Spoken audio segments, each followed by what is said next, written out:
Pernah nggak sih baru bangun tidur, nyawa belum terkumpul, tapi tangan kita udah refleks lihat HP di mana?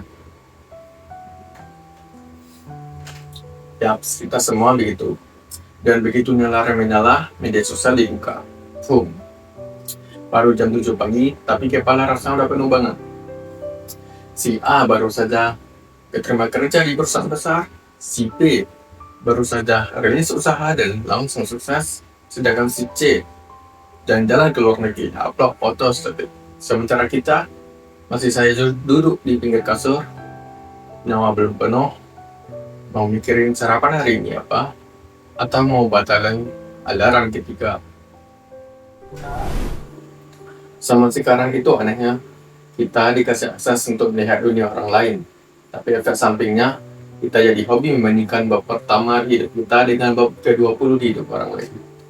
Kita langsung merasa tertinggal, muncul perasaan cemas yang tiba-tiba datang tanpa diundang. Kita menyebutnya dengan overthinking. Kata karang nak beda sama sekarang untuk menggambarkan otak yang terus bekerja keras tanpa dibayar.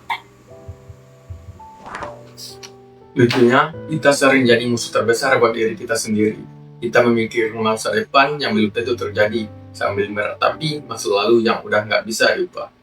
Kita hidup di masa kini, tapi pikiran kita ini penggemar waktu yang payah. Bolak-balik ke sana kemari, nyari-nyari kesalahan yang sebenarnya nggak perlu. Kita selalu dituntut untuk punya rencana. Habis ini mau jadi apa? Target 5 tahun ke depan apa? Seolah-olah hidup ini punya buku panduan yang seklet. Kuliah, kerja, sukses, mapan, bahagia. Alurnya harusnya begitu. Lurus tanpa belokan. Tapi, gimana kalau kita nggak cocok sama cetakannya? Gimana kita mau belok dulu? Mau lihat jalan lain? Atau gimana kalau kita cuma mau berhenti sebentar karena capek? Apakah itu artinya kita gagal? Suatu hari saya pernah duduk di pinggir jalan. Lihat orang lalu lalang. Ada yang jalan berburu sambil teleponan, ada juga yang jalan santai sambil dengar musik. Dan saya mikir, mereka ini semuanya tahu nggak sih mau kemana? Atau jangan-jangan kita semua pura-pura tahu, pura-pura sibuk, biar tidak kelihatan kalau sebenarnya lagi bingung. Kenyataannya, hidup ini bukan seperti lomba lari maraton yang garis start dan garis finishnya sama bagi semua orang. Hidup ini kayak seperti menjelajahi hutan. Jalur orang lain mungkin kelihatan lebih rapi, lebih lurus karena mereka lewat jalan utama yang sering dilewati. Jalur kita mungkin penuh dengan semak belukar karena kita lagi buka jalan baru, jalur baru yang cuma kita yang tahu. Sebenarnya nggak ada yang salah dengan proses yang lambat atau jalan yang lambat. Yang salah adalah ketika kita berhenti melangkah karena kita sibuk melihat jalur orang lain kelihatan lebih rapi dan lebih bersih.